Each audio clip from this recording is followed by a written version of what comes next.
멋진 골과 세리머니 그리고 빗속 혈투까지 말 그대로 역대급 승부였던 K리그로 토플레이 출발합니다. 전반 막판 데뷔골로 동점을 만드는 강원의 가브리엘. 2분 뒤 추가골로 역전까지 이뤄냅니다. 그리고 공중제비 세리머니로 화려하게 날아오릅니다.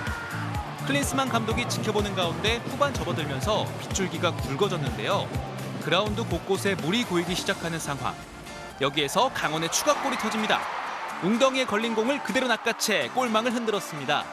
이후 거센 비가 내리치면서 말 그대로 수중전이 벌어졌는데요.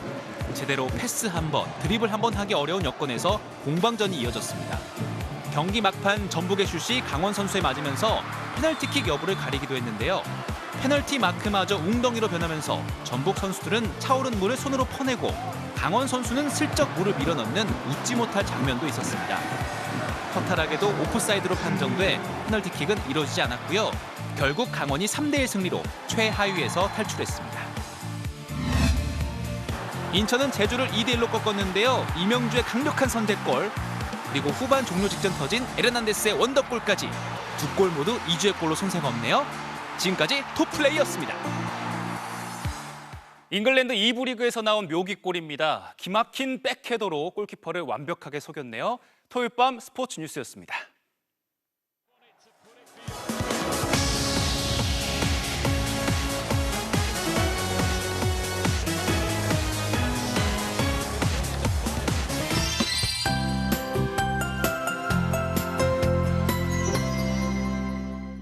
지금 서울은 산발적인 비만 오락가락하고 있는데요. 호우특보가 발령 중인 강원 남부와 충청 이남 곳곳엔 장대비가 이어지고 있습니다. 이미 일부 남해안에는 최고 150mm가 넘는 강우량이 기록되고 있고요. 부산 등지에는 시간당 20mm 안팎의 장대비가 이어지고 있는데요. 서해상에 보이는 비구름대가 발달해 들어오겠고 비는 내일까지도 이어지겠습니다. 앞으로 경남 남해안과 지리산 부근에 150mm 이상, 충청 이남 곳곳으로도 많게는 120mm 이상, 강원 남부에도 최고 100mm가 넘는 많은 비가 더 내리겠고요. 서울을 비롯한 수도권도 20에서 80mm가량이 예상되는데요. 비는 특히 오늘 밤 사이에 시간당 최고 40에서 60mm 이상, 경남 해안은 한꺼번에 70mm가 넘는 폭우가 쏟아질 걸로 보입니다. 안전사고에 유의하셔야겠습니다. 내일 비가 내리는 동안 벼락이 치고 돌풍이 부는 곳이 있겠고요. 비는 서쪽 지방부터 차츰 그치겠습니다. 내일 아침 기온 오늘과 비슷해서 서울이 22도로 시작을 하겠습니다. 낮 기온도 오늘과 비슷해서 한낮에 서울이 27도, 대구도 28도가 예상됩니다. 다음 주 화요일 또 한 차례 비가 지난 뒤로는 부쩍 더 선선해질 전망입니다. 날씨였습니다.